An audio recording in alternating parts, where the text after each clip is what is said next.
Welcome to Pick Up and Deliver, the podcast where I pick up my audio recorder as I step out on a walk and deliver an episode to you while I stroll around. I'm Brendan Riley.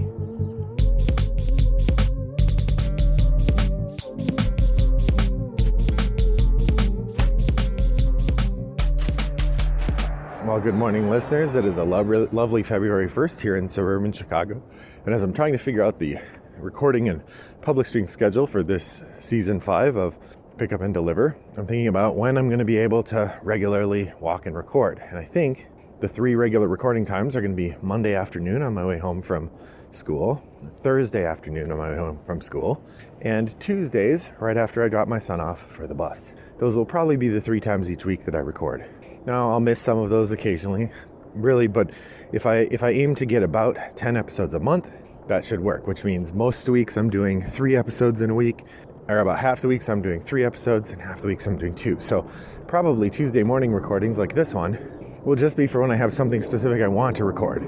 And Mondays and Thursdays I'll try to do every week. In other words, if there's something pressing I want to talk about, I'll record it on a Tuesday like I am right now.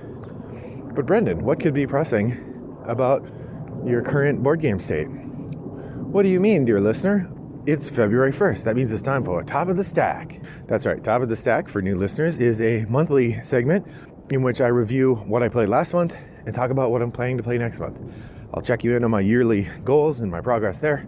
And it's generally just like stat party, the episode. I do about one of these a month, so every 10 episodes or so should be one. If you would like to share your goals or maybe make some, we like to do that over in Board Game Geek in our guild number 3269. There's a link from the show notes. If you would like to see the specifics of my top of the stack list, there is a link in the show notes. All right, here we go.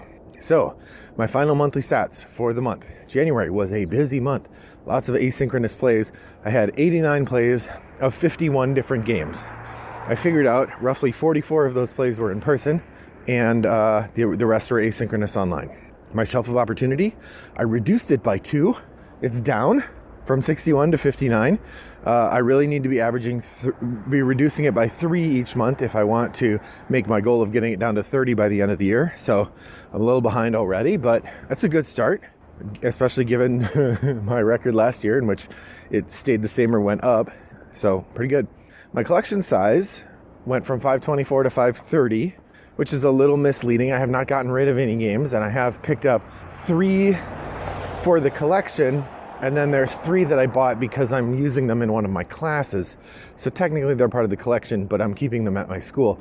I have to think about, listeners, if you have part of your collection that you keep in a different place, like let's say you keep it, at your office, do you count that in your collection list? I mean, I think I probably do, but I'm wondering if I should, or if games that I keep at my office I should just mark in some other way. My problem is that there's not a secondary collection metric on Board Game Geek. I can just mark them owned or not. I guess I could call them previously owned. But anyway, something to think about. So anyway, that's why that's up. My most played game this month was Sprawlopolis with 11 plays, and Through the Ages online with 4. All right, I picked out 4 games that I wanted to play this month. I always pick out 4, and if I play 3 of them, I count that as a success. So here's the 4. I picked out Clank Legacy, Orleans, Kingdom Rush, A Rift in Time, and Paradox. Now, I did manage to get Orleans played twice, actually. It was a delight. And I did manage to get Kingdom Rush played 3 times.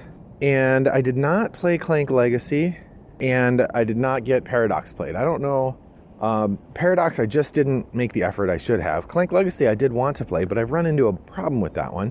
It is a campaign game, and so is Kingdom Rush, A Rift in Time.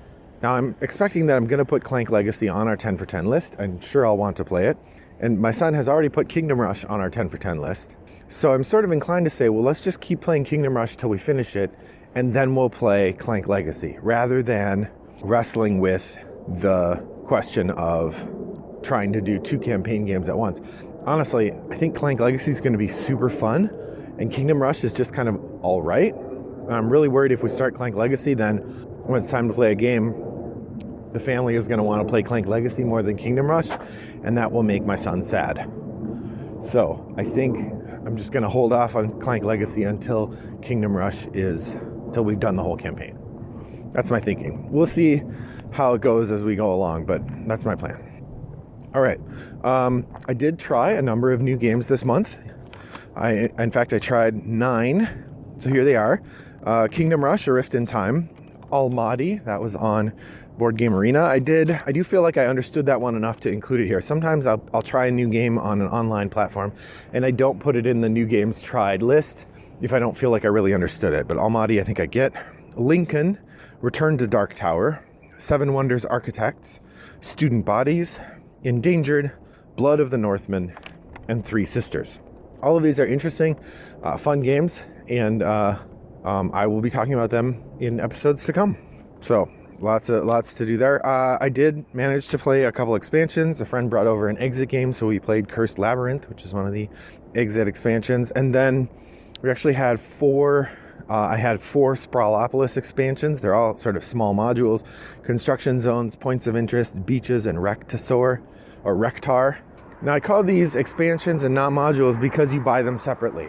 They don't come in the base game, like in a game. Like, for instance, Three Sisters, the game that I got, the last game that I tried this month, new one, came with this module called Weather, and I'm not calling that an expansion. It's a module. It came in the game.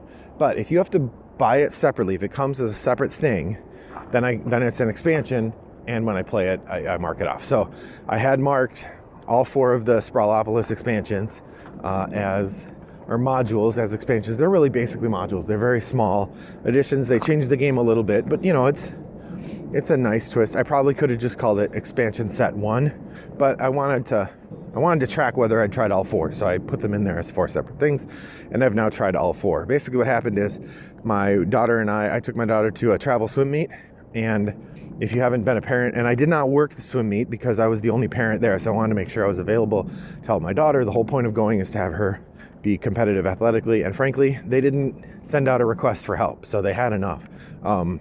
And so I went to the meet, and the meet had this place where there was like a table, and I used the table to set up my stuff. And on Saturday of the meet, for about an hour and a half, I got out Sprawlopolis, and I played it. I think I played it twice. Then I added in one of the modules. I played it twice. Then I took that module out and put in a different one, played it twice. Then with the third module, I tried to put it in, but I screwed up. I didn't actually add it. I don't know how that happened. So then I just played a regular round.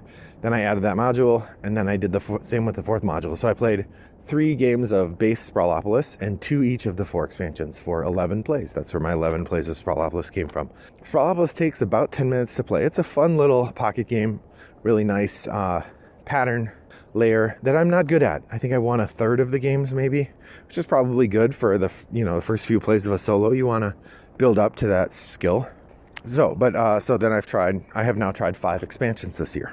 I dusted off 3 games. Remember, Out of the Dust is a term coined by Bryce Journey and their podcast and Geek List, where they ask you to make a list of all the games that you played that you haven't played for a year or more. Those are games that got dusty, and you dust them off and try them out. So I've been playing the Out of the Dust. I had 3 games that were Out of the Dust. The first was Last Night on Earth. The last time I played that was almost 2 years ago. It's not surprising. I mostly just play it once a year at my zombie class, so it's not surprising it was 2 years. And then Orleans, which had been a year and 7 months since I played it last. And then Between Two Cities, which is a year and 6 months, almost a year and 7 months. Boy, that one really holds up. It is a great little game. I never did get the expansion.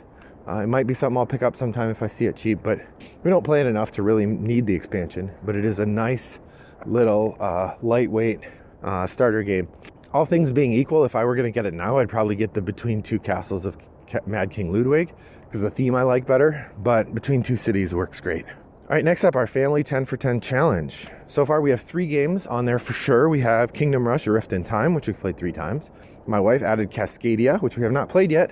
I mean, we played before, but not yet this year. And then I put Super Skill Pinball 4K on there and have played that once. So we have 4 plays so far. We really should be having 8 to 10 per month if we want to get our 10 for 10 done. So we're already 6 plays behind. Oops. All right, so the 52 game challenge. As a reminder, this is a list curated by another Board Game Geek user of 52 prompts, and you're supposed to, as you're playing, fulfill different prompts as you go along. Usually what I do in the first half of the year, I just sort of, at the end of the month, I look over the list and I look over the games I played and see which games fit which prompts. Then as the list starts to fill up, I will actively pick games that fulfill specific prompts. But so at the beginning here, it's easy pickings at the beginning because there's a lot of different prompts. So in this first month, I played 11 of the 52 prompts. So I will go through these quickly. First one, play your favorite prompt from the 2017 list. I picked out a game depicting itself or another game in the game. And I've been playing Agricola a lot, which has some of the house tiles have a little copy of Agricola on the table. Play your favorite prompt from 2019. Play a game during the season it is set in. I played Dead of Winter this month, which of course is set in winter. Play a game that offers information not needed for gameplay. I picked Lincoln because there's a bunch of stuff in the rulebook about the narrative or about the history of the Civil War rather than just the Civil War itself. Play a game though with individual goals for the players. Nanty-Narking seemed like a good fit there since you each have your own goal. Play a game that uses a drawing bag. I played Orleans twice. Perfect. The ultimate bag builder. Play a game with alcoholic products. I did get a play of Brass Birmingham in, which has beer, of course, and I did very badly at that. It was a disaster. I mean, I had a good time, but really did poorly. Play a game where money equals points. I've been playing Chocolate Factory a little bit on Board Game Arena, and in that game, whenever you're earning points, they're all labeled with the pound symbol. So to me, that's money. So money equals points, and you never spend that money. Play a game with the same title as a book, but not related to it. I picked Student Bodies, which it turns out is a murder. There's an anthology murder mystery series, and there is a erotic fiction series, both of which use the name Student Bodies. Gross. Then play a game with current real issues. I got to try Endangered this month, which I'll talk about in a Shooting from the Hip episode. But of course, that one is about the environmental impact of human activities on groups of animals. So that's a real issue right now. Play a game with a character with superhuman abilities. I mentioned Kingdom Rush already. The whole point of Kingdom Rush is you have a bunch of like regular towers and regular troops, and then you got these super people who can come in and kick some butt. So those that. And play a game with photographs. I did play Last Night on Earth, which has this sort of amusing art that has photographs. As a secondary one, I guess I could have used Parks as well, which has you taking photographs. Although arguably that game has the idea of photographs, but it doesn't actually have any photographs in it. So Last Night on Earth seemed a better fit for me. So thus I've accomplished 11 of the 52 games this month that I might need to do. So trucking right along. My shelf of opportunity, like I said at the beginning of the month, it was at 61, and I'm now at 59 games this month, so doing well there. On expansion plays, I mentioned that I had played 5 new expansions. However, one of those belonged to a friend. The 4 Sprawlopolis ones, check, that should have dropped my count. Great, except that Button Shy, the same company that makes Sprawlopolis, just sent the expansion pack for Tussie Mussy, which I did back, which means that I just got 4 mini expansions for Tussie Mussy now, which means I'm back up to 42 unplayed expansions, because I played 4, but then I got 4. All right, collection size update. I started the month at 524 games. I have not gotten rid of any this month. At some point, I'll do a big cull. Remember, my goal is I really would like to get it below 500. I think 500 seems like a nice cap, but we'll see. But I got Voyages, which I was tempted to not put Voyages on here because Voyages is a print and play game that I backed on Kickstarter, and you just get the digital files. So I don't know that I'm ever going to have a thing I put in my collection, but I do mark it as there, and when I play it, I'm going to mark it played, so I think it's in my collection. So that's Voyages. Then Three Sisters is a roll and write from Ben Pinchback and Matt Riddle, and Motor City Gameworks, I think, is the company that published it. I backed it on Kickstarter, and I did play that a couple times already, so it was added to my collection and immediately off the shelf of opportunity, but it's still in my collection. And then the last day of the month, on the 30th, excuse me, I did stop at a game store in Indianapolis while we were there for that swim meet, and they had Phil Walker Harding's Llama Land, which I've heard pretty good reviews about. They talk about it as being a little bit lighter Barren Park, so it seems like it would be a good family game, and it's super cute. So I did buy that. I bought it with my monthly cash, so I'm still sticking to the not buying any games with credit card or like, not just buying games with like my free and easy money, not taking anything out of our monthly budget to buy games. So that's Llama Land. And then I had 3 games that I bought because it's work product the games I'm teaching this semester are Horrified and Chronicles of Crime and Fiasco, and I did not have any of those, and I need to have a copy in case the student forgets to bring theirs. So I did buy those, and I did mark them as part of the collection because they're mine. The school didn't buy them. But at the same time, I don't really think of those in the same way. Like, I don't feel like I've failed in my goal of not buying games out of that budget outside of my monthly walk-in cash, because these are not games to be played by me. These are games that are part of my teaching materials. In fact, I did not put them on my shelf of opportunity either, because the whole point is not to play them, it's to have them for my class. So, but I did add them to my collection, which means my collection is up to 530 games. I did play a number of games in my top 50. I set a biannual goal to play all the games in my top 50 every other year, and I did find an opportunity to play 4 of the games. And this is on the table. Like, asynchronous online plays do not count for this playing the top 50 games. It's got to be in physical thing, which just leads me to, what am I doing next month? So my main game that I want to try to get played for next month is Alma Mater. Alma Mater is it's one of those tracks on tracks games. It is not as well reviewed as some of the other ones like Newton or Lorenzo Il Magnifico, but I really like the theme, and I'm hoping it will. And it's got these cute books, and I got it at a good price, so I'm hoping that it'll turn out to be pretty fun. I have heard that I have to look. It's either better with 2 or better with 4. That one way or the other is better. So I want to make sure that we play it in a way that's going to give us the best experience. But that's Alma Mater. Llama Land I just mentioned from Phil Walker Harding, and Voyages I just mentioned. Those are 2 games that I just got in, but I'm really itching to play them. I'm going to try to. That's a big part of what I want to do at the top of the stack is those new games that come in. I want to play them right away. And then, the older games I'll also play to try to reduce my shelf of opportunity. But I think when I try to put all those older games on the top of the stack, it makes it much likely that I'm going to play them. So, but the 4th game, remember I put 4 on the list, and if I play 3, that's a success. The 4th game I'm going to put on there is Mesopotamia, which is a game I got at Goodwill last year for a couple bucks. It's from Klaus Jürgen Ward, which I think is the name of the guy who created Carcassonne. And it looks pretty interesting. It's from Mayfair. It's got a sort of mid-2000s aesthetic to it in terms of the kind of graphic design it has, so it's not the super prettiest, but it should be. Most of the games from that era are a good time, so I'm looking forward to trying that. And that, my friends, is the end of my Top of the Stack episode. So head over to Board Game Geek Guild 3269 and let me know what you are thinking you will play this coming month. Which games are you going to try to get off of your Top of the Stack? Which games are you doing any personal challenges or any kind of tracking? Give us updates on those. Just generally come by and say hi. Again, Board Game Geek Pick Up and Deliver Guild. You can find a link from the show notes or just go to boardgamegeek.com/guilds/3269. If you would like to reach out to me directly, you can email me, brendan@rattleboxgames.com. You can send me a direct message on Board Game Geek to Wombat929. That's my username. And yeah, that should do it. Thanks for joining me on my walk today. I hope that your next walk is as pleasant as mine was. Bye-bye.